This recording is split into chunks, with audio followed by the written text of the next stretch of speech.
Hello all, welcome to நான் fiction streaming. நான் Bharathi. Just 5 நிமிஷத்தில் செய்கிற மாதிரியான ரொம்பவே டேஸ்டியான தக்காளி கார சட்னி எப்படி செய்கிறதுன்னு சொல்லிட்டு தான் இந்த வீடியோவில் நான் உங்களுக்கு ஷேர் பண்ண போகிறேன்.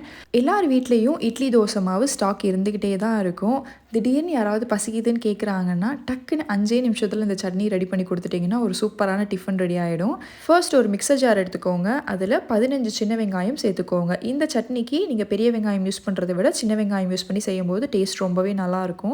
இது கூடவே 10 பல் அளவுக்கு பூண்டு, 4 மீடியம் சைஸ் நல்ல பழுத்த நாட்டு தக்காளியாக யூஸ் பண்ணுங்கள். தக்காளி எந்த அளவுக்கு பழுத்ததாக யூஸ் பண்ணுறீங்களோ அந்த அளவுக்கு டேஸ்ட் ரொம்பவே நல்லாயிருக்கும். ஒரு கொத்து அளவுக்கு கருவேப்பிலை, 4 ஸ்ட்ராண்ட் அளவுக்கு கொத்தமல்லி யூஸ் பண்ணிக்கோங்க. கொத்தமல்லி நீங்கள் ஸ்கிப் பண்ணுறதுனால பண்ணிக்கலாம். சின்ன நெல்லிக்காய் சைஸ் அளவுக்கு புளியும் இது கூட சேர்த்துக்கோங்க. தேவையான அளவுக்கு கல்லுப்பு யூஸ் பண்ணிக்கோங்க. முடிஞ்ச அளவு உங்களோட சமையலில் கல்லுப்பவே ஆட் பண்ணுறதுக்கு ட்ரை பண்ணுங்கள். ஆக்சுவலாக நான் காரத்துக்கு மிளகா ஆட் பண்ணாமலே அரைச்சிட்டேன். நீங்கள் மறந்துடாமல் மிளகா உங்கள் காரத்துக்கு ஏற்ற அளவுக்கு ஆட் பண்ணிக்கோங்க. நான் 5 வரமிளகா சேர்த்துருக்கேன். என் பையனுக்கும் கொடுக்கணுன்றதுனால நான் மீடியமான காரத்தில் தான் அரைச்சிருக்கேன். அதே போல் அரைக்கும் போது இன்னொரு விஷயம் நோட் பண்ணிக்கோங்க. தண்ணி கொஞ்சம் கூட சேர்க்கவே கூடாது. நம்மளுக்கு தக்காளி வெங்காயத்துலேருந்து தண்ணி விட்டு வரும், அதுவே போதும்.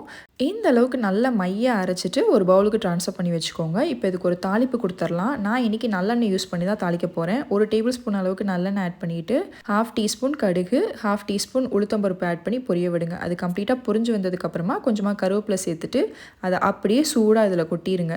அவ்வளோதாங்க, ரொம்பவே டேஸ்டியான சட்னி. ஒரு 5 நிமிஷம் கூட ஆகாது இந்த சட்னி ரெடி பண்ணுறதுக்கு. ஆனால் ரொம்ப ரொம்ப நல்லாயிருக்கும். பச்சையாக இருக்குன்னு யோசிக்காதீங்க. நம்ம எண்ணெயை சூடாக காய்ச்சி கொட்டியிருக்கிறதுனால அதுவே கரெக்டாக இருக்கும். இதுலேயே நான் உங்களுக்கு இன்னொரு ஆப்ஷனும் கொடுக்குறேன். சப்போஸ் உங்களுக்கு டைம் இருக்குது அப்படின்னா ஒரு கடாயில் தாளிப்புலாம் கொடுத்துட்டு அதுக்கப்புறமா இந்த சட்னி அதில் கொட்டிட்டு ஒரு 3 நிமிஷம் மட்டும் கொதிக்க வச்சிங்கன்னா அது கொஞ்சம் டேஸ்ட்டு வேறு மாதிரி இருக்கும். ஆனால் 2 மெத்தடுமே டேஸ்ட்டு சூப்பராக இருக்கும். கண்டிப்பாக 2 மெத்தட்லேயுமே ட்ரை பண்ணி பாருங்கள். வேறு ஒரு சூப்பரான வீடியோவில் உங்களை மீட் பண்ணுறேன். பாய்.